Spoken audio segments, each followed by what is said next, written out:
안녕하세요. 최수민 연구원입니다. 오늘은 자바의 연산자에 대해 배워보도록 하겠습니다. 먼저 연산이라는 것은 어떠한 식이 있을 때 연산이 이루어지는 피연산자들을 정해진 규칙에 따라서 처리하여 결과를 산출하는 것을 연산이라고 하고, 이 연산이 사용되는 기호들을 연산자라고 합니다. 연산자의 종류는요, 총 6가지로 나뉘어져 있는데요. 이와 같이 산술, 대입, 비교, 논리, 증감, 사방 총 6가지로 나뉘어져 있습니다. 이 6가지를요 또 다르게 나눠본다면 피연산자, 즉 항이 2개가 있을 때 사용되는 연산자로는 산술, 대입, 비교, 논리가 있고, 항이 하나일 때는 증감연산자, 항이 3개일 때는 사방연산자를 쓰게 됩니다. 한번 하나씩 자세히 살펴보도록 하겠습니다. 먼저 산술연산자입니다. 이 산술연산자는 가장 많이 쓰이는 연산자로 익히 알고 있는 더하기, 빼기, 곱하기, 나머지, 몫으로 이루어져 있는 연산자입니다. 한번 기호에 따라 의미를 찾아본다면 첫 번째에 있는 거는 더하기, 두 번째는 빼기, 세 번째는 곱하기, 네 번째는 몫을 의미하고요. 나머지 퍼센트로 되어 있는 기호는 나머지라는 뜻을 가지고 있습니다. 한번 우리가 이클립스를 통해서 사용해 보도록 하겠습니다. 여러분, 이클립스 실행하신 분들은요, 프로젝트 0이라고 하는 폴더 하나 만들어 주시고요. 그 안에 ex01이라고 하는 클래스 파일도 하나 만들어 주시길 바랍니다. 자, 저희가 산술 연산자를 쓰기 위해서 2개의 변수를 지정을 할까 합니다. 이 2개의 변수는요, 정수형의 타입으로 지정을 할 거예요. 정수형의 타입인 int, 그리고 변수명의 이름은 num1, 이 안에 5라는 값을 넣고, 같은 방식대로 num2라는 변수명에는 2라는 값을 넣어 보겠습니다. 이런 다음에 출력문을 사용해서 2개의 값을 한번 연산을 해볼게요. num1과 num2를 더하겠다. 한번 실행을 해보겠습니다. 그러면 7이라는 결과값이 잘 나오게 됩니다. 그래서 다른 연산자들도 한번 사용해 볼게요. 자, 다른 연산자들에 대해서도 결과값이 잘 나오는지 보니까 제대로 된 연산들이 되는 것을 확인할 수가 있습니다. 자, 이렇게 해서 연산자를 사용해서 숫자와 숫자를 연산하는 것을 한번 해봤습니다. 여기서 추가적으로 한번 하나 더 설명을 드리자면, 이 플러스 연산자는요, 더하기 연산자는 숫자와 숫자만 연산을 할 수 있는 게 아니라 문자와 숫자도 연산이 가능합니다. 그래서 자, 이처럼 시스템 출력문에다가 문자열과 변수명을 같이 써줘도 연산이 가능합니다. 한번 실행을 해볼게요. 자, 이렇게 실행을 하면 num1의 값은 하고 뒤에 num1에 대한 값이 붙는 것을 확인을 할 수가 있습니다. 자, 그러면 num1과 num2 둘 다 한번 출력이 해볼까요? 자, 이렇게 작성해서 num1과 num2의 값이 나올 수 있도록 한번 실행해 보도록 하겠습니다. 실행을 했더니 num1과 num2의 값은 원래 7이 나와야 하는데요. 7이라는 값이 안 나오고 이렇게 5와 2가 붙어서 나오는 것을 확인할 수가 있습니다.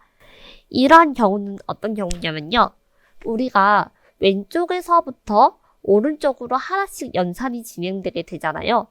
문자와 숫자가 연산이 되면은 그대로 문자라는 결과값으로 나오게 됩니다. 그래서 우리가 결과상으로 봤을 때 저기에 있는 5라는 숫자는 숫자 같지만 숫자가 아닌 문자라고 생각을 하시면 됩니다. 그래서 문자로 된 이 문자 값에 또다시 숫자를 붙이게 되니까 이 결과값도 같이 문자로 나오게 되는 겁니다. 그래서 만약에 제대로 된 7이라는 결과값을 보고 싶으시면요, 이 num1과 num2를 먼저 계산할 수 있도록 가로로 묶어주시면 제대로 된 7의 값을 확인을 할 수가 있습니다. 문자와 숫자를 연산할 수 있는 거는요, 이렇게 플러스, 더하기 연산자만 가능합니다. 이번에는 대입연산자에 대해서 한번 배워보겠습니다. 대입연산자는 연산의 결과를 담을 때 사용이 되는데요. A는 B라고 했을 때 이 B의 값이 A에 담기고, A는 B 플러스 1이라고 했을 때 B 플러스 1의 값이 A에 대입되는 것을 우리는 대입 연산자라고 할 수가 있습니다. 그리고 이 외에도 다른 기호와 복합으로 쓰이면 해당 기호에 대한 연산을 하고 대입을 해주는 복합 대입 연산자가 있습니다. A 플러스는 B라고 했을 때 이 식을 다시 풀어서 쓰면 A는 A 플러스 B가 됩니다. A 플러스 B라는 결과값을 A에 대입하게 되는 것을 복합 대입 연산자라고 합니다. 이것도 이클립스를 통해서 한번 사용해 보도록 하겠습니다. 자, 이클립스에서 새롭게 클래스 파일을 하나 더 추가해 보도록 하겠습니다. 클래스는 ex0이라는 이름으로 하나 만들고요. int num1은 3이라는 값, 그리고 int num2는 5라는 값을 한번 담아 보겠습니다. 그런 다음에 num1은 num2 플러스 2라는 값을 가졌을 때 어떤 값이 출력이 되는지 한번 확인을 해볼게요. system.out.println 그래서 num1을 한번 출력해 보도록 하겠습니다. 해보니 7이라는 값이 나왔습니다. 자, 요 7이라는 값이 어떻게 나왔는지 한번 확인을 해볼게요. 보시면 num1이라는 변수에다가요, 우리가 num2의 값에 2를 더하겠다라고 했습니다. 자, 그럼 지금 현재 가지고 있는 이 num2의 숫자는 5라는 값을 가지고 있죠. 그러면 이 num2에 5라는 값이 들어가고 5 더하기 2는 7의 값이 되고 이 7이 num1에 3이라는 값이 있었지만 새롭게 7이라는 값을 대입을 하면서 출력을 했을 때 7이라는 값이 나오는 것을 확인을 할 수가 있습니다. 복합 연산자에 대해서도 한번 사용을 해보도록 하겠습니다. num2에 대해서만 한번 해보겠습니다. 한번 실행해 볼게요. 자, 실행을 하시면요, 15라는 값이 나왔습니다. 이 값은 어떻게 나왔는지 한번 같이 유출을 해볼게요. 보시면 num2 플러스는 10이라고 되어 있는 이 식은요, 우리가 좀 더 상세하게 풀었었을 때 num2는 num2 더하기 10이라는 식이 됩니다. 그러면 현재 num2가 가지고 있는 값이 5의 값이 있고 이 5라는 값과 10을 더하면 15라는 결과값이 됩니다. 이 15라는 값을 우리는 num2에다가 대입을 하라 라고 해서 결과적으로는 num2가 15라는 값을 출력을 해주는 것을 확인을 할 수가 있습니다. 이렇게 해서 대입연산자, 복합연산자 쓰는 거 한번 확인해 봤습니다. 세 번째는 증감연산자입니다. 증감연산자는 변수에 저장된 값을 일씩 증가하거나 감소시키는 연산자로 변수 앞에 붙거나 뒤에 붙여서 사용을 하게 되고 위치에 따라 연산의 결과값에 차이가 있습니다. 같이 한번 확인해 보겠습니다. 이클립스에서 새롭게 클래스 파일 추가해 주세요. 변수 i라는 이름에 3이라는 값을 대입을 하고 system.out.println 이 i를 변수 앞에 증감연산자를 사용해서 한번 출력을 해보겠습니다. 했더니 4라는 숫자가 나오는 것을 확인할 수가 있고요. 이번에는 i의 뒤에다가 증감연산자를 붙여서 한번 출력을 해보겠습니다. 출력을 했더니 플러스 1이 된 5의 값이 나오는 게 아니고 4라는 값이 나오는 것을 확인을 할 수가 있습니다. 증감연산자가 앞에 붙게 되면 출력 시 바로 1의 값을 증가를 해주기 때문에 이 첫 번째 문장에서는 3에서 플러스 1을 한 4의 값이 나오고요. 증감연산자가 뒤에 붙어 있게 되면 먼저 가지고 있는 값을 출력을 해준 다음에 플러스 1을 해주기 때문에 4의 값을 출력을 해주고 이후에 i에 대한 값을 출력을 해보면 5라는 플러스 1이 증가된 값을 확인을 할 수가 있습니다. 그래서 같이 한번 i의 값을 확인을 해볼게요. 이렇게 돌려보면 i는 최종적으로 5의 값으로 플러스 1 되어 있는 것을 확인할 수가 있습니다. 그래서 꼭 이 증감연산자가 앞에 붙어 있는지 뒤에 붙어 있는지 여러분들이 잘 확인을 하고 사용을 하셔야 되고 앞에 붙어 있는 경우에는 출력을 할 때 바로 1을 증가해 주지만 뒤에 붙어 있는 경우에는 미리 출력을 하고 이후에 플러스 1을 해준다는 점 잘 기억하고 계시면 되겠습니다. 비교연산자는 부등호를 사용해서 참인지 거짓인지 결과값을 불리언으로 도출할 수 있는 연산자입니다. 크기에 대해서 비교를 할 수 있고 값이 같은지 같지 않은지에 대해서도 판별을 할 수가 있습니다. 자, 한번 비교 연산자를 사용해서 어떤 결과값이 나오는지 같이 유추를 해보도록 하겠습니다. A라는 변수에 3의 값이 들어있고요. B라는 변수에 6이라는 값이 들어있습니다. 맨 첫 번째 문장부터 한번 확인해 볼게요. A는 B와 같다 라고 했을 때 A는 3이고 B는 6이기 때문에 이 결과에 대해서는 거짓이라는 결과가 나올 거고요. 두 번째 문장을 보시면 A와 B는 같지 않다 라고 했습니다. A와 B는 지금 서로 다른 값을 가지고 있기 때문에 이 출력문에 대한 결과값은 참이 나오게 됩니다. 세 번째 문장을 보면 A가 B보다 크다. 3은 6보다 작기 때문에 이 결과에 대해서는 거짓이 나오게 되고 A는 B보다 작다 라고 했을 때 3은 6보다 작기 때문에 참이라는 결과값이 나오게 됩니다. 한번 같이 실행해 볼게요. 보시면 첫 번째에 대해서는 같지 않다.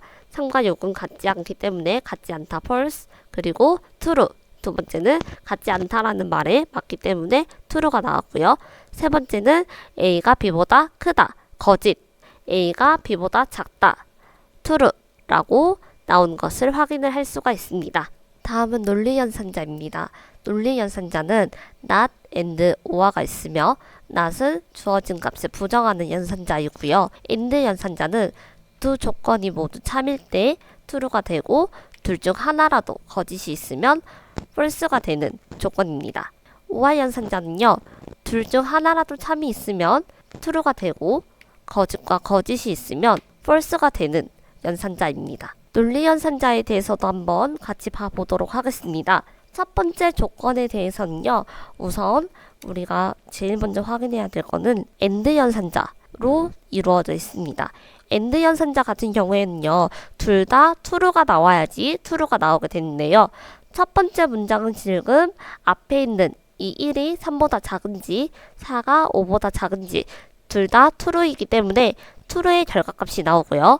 두 번째 줄에서는 2가 1보다 작은지에 대해서 거짓이 나왔습니다. 둘 중에 하나라도 거짓이 있으면 AND 연산자는 거짓이 나와야 하기 때문에 이거에 대한 결과값은 false가 나오게 됩니다. 세 번째, or 연산자입니다. or 연산자는 둘 중에 하나라도 참이면 참이 나오고 둘 다 거짓이면 거짓이 나오게 되죠. 첫 번째 조건은 지금 맞는 조건이고 두 번째 조건은 틀린 조건입니다. 하지만 둘 중에 하나 맞는 조건이 들어가 있기 때문에 이거에 대해서는 true라는 값이 나오고요. 마지막 거에 대해서는 둘 다 거짓이기 때문에 거짓이라는 결과가 나오게 될 겁니다. 한번 돌려서 실행해서 확인해 보도록 하겠습니다.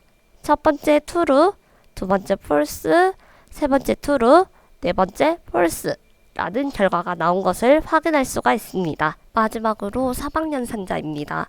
사방연산자는 간단한 제어 처리를 할 수 있는 연산자인데요. 보시는 것처럼 조건문에 의해서 이 조건문이 참일 경우에 콜론을 기준으로 콜론의 앞에 있는 실행문 1을 실행하게 되고요. 조건이 거짓일 경우 콜론을 기준으로 뒤에 있는 실행문을 실행하게 되는 것을 사방연산자라고 합니다. 한번 이클립스를 통해서 같이 확인해 보도록 할게요. 사방연산자를 사용해 보도록 하겠습니다. 먼저 int a라는 변수에 4라는 값 담아 주시고요. int b라는 변수에 8이라는 값을 한번 담아 보겠습니다. 그런 다음에 system.out.println 하셔서요. 이 a와 b가 같다라고 하면 만약에 같을 경우에는 이 콜론을 기준으로 같을 때는 같다 라는 문장을 출력을 해주고요. 아니라면 다르다 라는 값을 출력을 해주도록 하겠습니다. 자, 여기 앞에 물음표 앞에는 조건이 들어가게 됩니다. A와 B가 같다 라는 조건일 때 참이라면 이 콜론을 기준으로 앞에 있는 같다가 출력이 되고요. 거짓이라면 콜론을 기준으로 뒤에 있는 이 다르다가 출력이 되게 될 겁니다. 지금 이 조건에서는 A와 B는 같지 않죠. 그러면 우리가 실행을 했을 때 다르다가 나오는지 확인을 해 보겠습니다. 실행을 해보니 이 조건이 거짓이기 때문에 콜론을 기준으로 뒤에 있는 이 다르다가 출력된 것을 확인을 할 수가 있었습니다. 이렇게 해서 오늘은 자바에서 사용되는 연산자들에 대해서 한번 알아봤습니다. 되게 다양한 연산자들이 있었는데요. 여러분들이 조금씩 사용해 보다 보면은 많이 익숙해지실 거예요. 그리고 이 연산자들은 이제 우리가 앞으로 배울 내용들에서 계속해서 나오기 때문에 크게 걱정 안 하셔도 될 것 같습니다. 다음 시간에는요, 우리 출력에 대한 것뿐만 아니라 입력을 하는 거에 대해서도 한번 같이 배워보도록 하겠습니다. 수고하셨습니다.